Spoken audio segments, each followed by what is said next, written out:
Hello everyone. आज हम लोग देखेंगे 71st BPSC special current affair mock test का सेट नंबर 6। और ये आपका बीपीएससी के अलावा यूपी पीसीएस या किसी भी स्टेट पीसीएस के लिए इम्पॉर्टेंट है। तो आते हैं पहले क्वेश्चन पे। नीति आयोग के राजकोषीय स्वास्थ्य सूचकांक फिजिकल हेल्थ इंडेक्स 2025 में बिहार का समग्र स्कोर क्या है और बिहार किस श्रेणी में है। मैं यहाँ पे ऑप्शन नहीं पढ़ूंगा, सीधे आंसर बताते हुए चलूँगा। तो ऑप्शन बी आपका यहाँ पे सही आंसर होगा 27.8 और आपका बिहार है परफॉर्मर कैटेगरी में यानी प्रदर्शनकारी। नीति आयोग के फिजिकल हेल्थ इंडेक्स 2025 में बिहार का समग्र स्कोर क्या है और वह किस श्रेणी में है।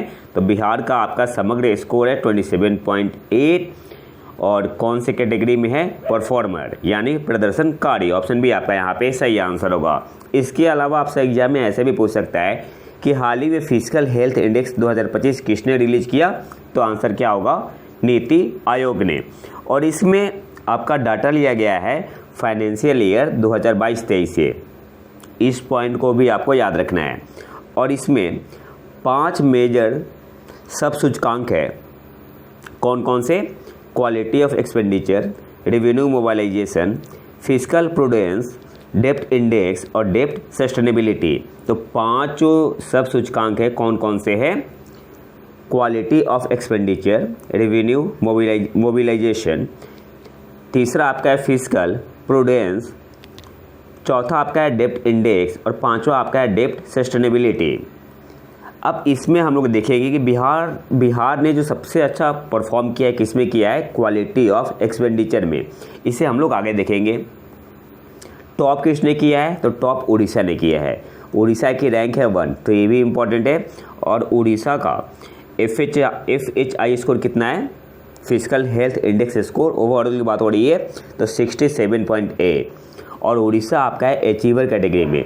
अचीवर कैटेगरी में कितने हैं, तो उड़ीसा आपका हो गया, छत्तीसगढ़ है अचीवर में, गोवा है आपका अचीवर में, झारखंड आपका है अचीवर में, गुजरात आपका है अचीवर में। तो 1 2 3 4 5 स्टेट है। इसके अलावा बिहार की रैंक कितनी है, तो बिहार की रैंक है 13। बिहार का ओवरऑल स्कोर कितना है 27.8। और बिहार कौन से कैटेगरी में आता है, परफॉर्मर प्रदर्शनकारी। इसके अलावा उत्तर प्रदेश की रैंक कितनी है, तो उत्तर प्रदेश की रैंक है 7th रैंक है। उत्तर प्रदेश का स्कोर कितना है 45.9 है। और उत्तर प्रदेश आपका है फ्रंट रनर कैटेगरी में। इसके अलावा बिहार ने सबसे अच्छा परफॉर्म किस में किया, तो बिहार ने जो सबसे अच्छा परफॉर्म किया है क्वालिटी ऑफ एक्सपेंडिचर में। बिहार की इसमें रैंक है रैंक 2 और ओवरऑल 13 है। क्वालिटी ऑफ एक्सपेंडिचर में बिहार का स्कोर कितना रहा 56.1। बिहार कौन सी कैटेगरी में है, अचीवर में है क्वालिटी ऑफ एक्सपेंडिचर में। तो ये पूछ सकता है आपसे एग्जाम में। अगर रेवेन्यू मोबिलाइजेशन की बात करें तो बिहार 18वें स्थान पे है। बिहार का स्कोर है 5.3 और बिहार इसमें है कौन सी कैटेगरी में, एस्पिरेशनल कैटेगरी में।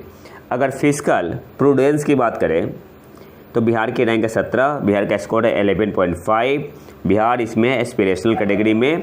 अगर डेप्थ इंडेक्स की बात करें तो बिहार की रैंक है 11, स्कोर कितना है 47.2 और बिहार इसमें कौन सी कैटेगरी में, फ्रंट रनर की कैटेगरी में है। इसके अलावा जो फिजिकल हेल्थ इंडेक्स 2025 आया, दिल्ली युवा नीति आयोग ने किया, तो बिहार से संबंधित कुछ पॉइंट देख लेते हैं। 2022-23 के लिए सामाजिक और आर्थिक सेवाओं पर पूंजीगत व्यय कुल व्यय का कितना था, 13% था। जबकि ये कुल राजस्व व्यय का 40.6% और 18.2% थे। अगले पॉइंट पे आते हैं। राज्य के राजकोषीय घाटे में उल्लेखनीय वृद्धि देखी गई, जो 2018-19 में सकल राज्य घरेलू उत्पाद के 2.6% से बढ़कर 2022-23 में कितना हो गया, 5.9% हो गया, जो कि BFRBM अधिनियम द्वारा निर्धारित 4% की निर्धारित सीमा को पार कर गया। अगले पॉइंट पे आते हैं। डेप्ट टू GSDP अनुपात 2018-19 में 32% से बढ़कर 2022-23 में कितना हो गया, 39.3% हो गया। तो ये इंपॉर्टेंट है। आपका 2018-19 में डेप्ट टू GSDP अनुपात कितना था 32%, जो कि बढ़ के 2022-23 में कितना हो गया है, तो ये आपका है 39.3%, जो कि एक अच्छा संकेत नहीं है। अगले क्वेश्चन पे आते हैं। किस देश ने जुलाई 2025 में बिम्स्टेक देशों के लिए कैंसर देखभाल में एक विशेष प्रशिक्षण कार्यक्रम शुरू किया है? तो भारत ने, ऑप्शन है आपका यहाँ पे सही आंसर होगा। और ये कहाँ पे लॉन्च हुआ, तो टाटा मेमोरियल हॉस्पिटल मुंबई में। किस देश ने जुलाई 2025 में बिम्स्टेक देशों के लिए कैंसर देखभाल में एक विशेष प्रशिक्षण कार्यक्रम शुरू किया है? तो भारत में कहाँ, टाटा मेमोरियल हॉस्पिटल मुंबई। इसके अलावा कुछ इंपॉर्टेंट पॉइंट देख लेते हैं यहाँ से। जो छठा बिम्स्टेक समिट हुआ कौन से देश में हुआ, थाईलैंड में हुआ 4 अप्रैल 2025 को। इसके अलावा बिम्स्टेक कब फाउंड हुआ था, इसकी स्थापना कब हुई थी, 6 जून 1997। और किस पे साइन हुआ था, तो बैंकॉक डिक्लेरेशन, ये भी याद रखना, ये इंपॉर्टेंट है। फाउंडिंग मेंबर कौन कौन थे, तो फाउंडिंग मेंबर में इंडिया हो गया, श्रीलंका हो गया, थाईलैंड हो गया, बांग्लादेश हो गया। पूछता है एग्जाम में, फाउंडिंग मेंबर का पूछ लेगा आपसे, तो इंडिया, श्रीलंका, थाईलैंड और बांग्लादेश। इसके अलावा इसमें 7 सेक्टर है, जिसमें भारत किसे लीड करता है, तो सुरक्षा सेक्टर को, सिक्योरिटी सेक्टर को। और इसमें आपका सब सेक्टर है, counter terrorism and transnational crime, फिर आपका है डिजास्टर मैनेजमेंट, और तीसरा आपका है एनर्जी। ये सब सेक्टर है। और किस सेक्टर के अंतर्गत आते हैं, सुरक्षा के, सिक्योरिटी के। और इस सेक्टर को लीड कौन करता है, सिक्योरिटी सेक्टर को इंडिया लीड करती है। और टोटल 7 सेक्टर है, और ये सारे पॉइंट इंपॉर्टेंट है। अगले क्वेश्चन पे आते हैं। हाल ही में भारत द्वारा शुरू किए गए सिटीज कोलिशन फॉर सर्कुलरिटी, शॉर्ट में से बोलते C3 प्लेटफॉर्म के संबंध में निम्नलिखित कथनों पर विचार करें। पहला आपका है, यह सतत शहरी विकास के लिए शहर दर शहर सहयोग को प्रोत्साहित करता है। तो हाँ, पहला आपका बिल्कुल सही है। दूसरा आपका क्या है, भारत C3 पहल के अंतर्गत औद्योगिक विकास प्रथम दृष्टिकोण की वकालत करता है। तो ये आपका गलत है। तीसरा आपका है, जयपुर घोषणा पत्र से C3 पहल का मार्गदर्शन मिलने की उम्मीद है। तो हाँ, सही है। जो C3 है आपका, ये पार्ट है किसका, जयपुर डिक्लेरेशन का। कब से कब तक के लिए है, 2025 से 2034। तो ये भी इम्पोर्टेंट है। तो पहला आपका सही है, तीसरा सही है, दूसरा गलत है। अच्छा, दूसरा गलत क्यों है, तो दूसरा आपका इसलिए गलत है कि भारत C3 पहल के अंतर्गत pro planet people, P3 short में बोलते हैं, तो P3 दृष्टिकोण की वकालत करता है। और यहाँ पे क्या है, औद्योगिक विकास प्रथम। तो ये गलत है। यहाँ पे क्या होगा, P3 दृष्टिकोण होगा, यानी प्रो प्लैनेट पीपुल। इसके अलावा जो बढ़ावा regional 3R and circular economy forum in Asia and the Pacific, ये कहाँ पे ऑर्गेनाइज हुआ, तो 3 से 5 मार्च 2025 तक राजस्थान इंटरनेशनल सेंटर जयपुर में ही इम्पॉर्टेंट है। और इसकी थीम क्या है, realising circular societies towards achieving SDG and carbon neutrality in Asia Pacific. तो थीम भी आपको याद रखना है। इसके अलावा एक्स्ट्रा पॉइंट कुछ देख लेते हैं। International year of sustainable and resilient tourism, सतत एवं लचीले पर्यटन का अंतर्राष्ट्रीय वर्ष कब घोषित किया गया है, तो यूनाइटेड नेशन जनरल असेंबली के द्वारा 2027 में। अंतर्राष्ट्रीय महिला किसान वर्ष 2026, अंतर्राष्ट्रीय शांति एवं विश्वास वर्ष, ये आपका 2025 को घोषित किया गया है। क्षुद्रग्रह जागरूकता और ग्रह रक्षा का अंतर्राष्ट्रीय वर्ष कब घोषित किया गया है, 2029 में। इसके अलावा क्वांटम विज्ञान और इसके अनुप्रयोगों की परिवर्तनकारी क्षमता के बारे में जागरूकता बढ़ाने के लिए संयुक्त राष्ट्र द्वारा वर्ष 2025 को क्वांटम विज्ञान और प्रौद्योगिकी का अंतर्राष्ट्रीय वर्ष घोषित किया गया है। और ये सारे इंपॉर्टेंट है, आपसे मैचिंग करने के लिए पूछ लेगा कौन सा सही मैच है। अगले क्वेश्चन पे आते हैं। और हाँ, इसके PDF के लिए आप टेलीग्राम चैनल प्रतीक IQ करंट अफेयर को ज्वाइन कर सकते हैं। अगले क्वेश्चन पे आते हैं।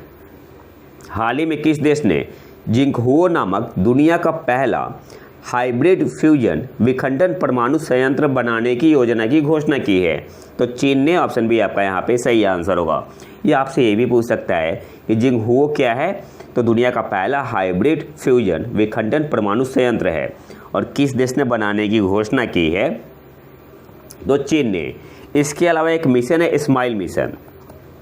स्माइल मिशन, तो स्माइल मिशन का मतलब क्या हुआ? Solar wind magnetosphere ionosphere link explorer mission. याद करने का तरीका क्या है? तो एम और आई याद कर लो। M for magnetosphere, I for ionosphere, और पूरा क्या है? Solar wind magnetosphere ionosphere link explorer mission. और ये जॉइंट एफर्ट किसके बीच में है? तो ईएसए और जो चाइना की स्पेस एजेंसी है। अगले क्वेश्चन पे आते हैं। भारत के 76वें गणतंत्र दिवस के मुख्य अतिथि किस देश के राष्ट्रपति थे? तो इंडोनेशिया के थे। ऑप्शन डी आपका यहाँ पे सही आंसर होगा। नाम क्या है उनका? Prabowo Subianto. तो नाम भी आपको याद रखना है। और एक चौथे इंडोनेशिया के प्रेसिडेंट है जिन्होंने अटेंड किया है, जो गणतंत्र दिवस के मुख्य अतिथि बन के आए हैं। कौन से नंबर के बने हैं? तो इंडोनेशिया के चौथे प्रेसिडेंट। और सबसे ज़्यादा बार फ्रांस। 18वां भारतीय दिवस कहाँ पे मनाया गया? तो यह कहाँ पे हुआ? भुवनेश्वर ओडिशा में। ठीक है, ये याद रखना है। कब से कब तक? 8 से 10 जनवरी 2025। इसकी थीम क्या थी? डायस्पोरा कंट्रीब्यूशन टू ए विकसित भारत। ये थीम इंपॉर्टेंट है, थीम भी आपसे पूछ सकता है। इसके अलावा जो 18वां प्रवासी भारतीय दिवस था, तो इससे मुख्य अतिथि कौन थी? तो त्रिनिदाद और टोबैगो की राष्ट्रपति क्रिस्टीना कार्ला कंगालू ये मुख्य अतिथि थी। किस देश की राष्ट्रपति है? त्रिनिदाद और टोबैगो। इसके अलावा टोटल 27 व्यक्ति और संगठन को राष्ट्रपति द्रौपदी मुर्मू जी द्वारा सम्मानित किया गया। तो सारे नाम यहाँ पे है। प्रोफेसर अजय राणे जो कि ऑस्ट्रेलिया से है, और कैटेगरी क्या है? तो सामुदायिक सेवा। वैसे मैं पीडीएफ डाल दूंगा टेलीग्राम पे, आप यहाँ से नाम देख सकते हैं। पीडीएफ में आपको सब मिल जाएगा।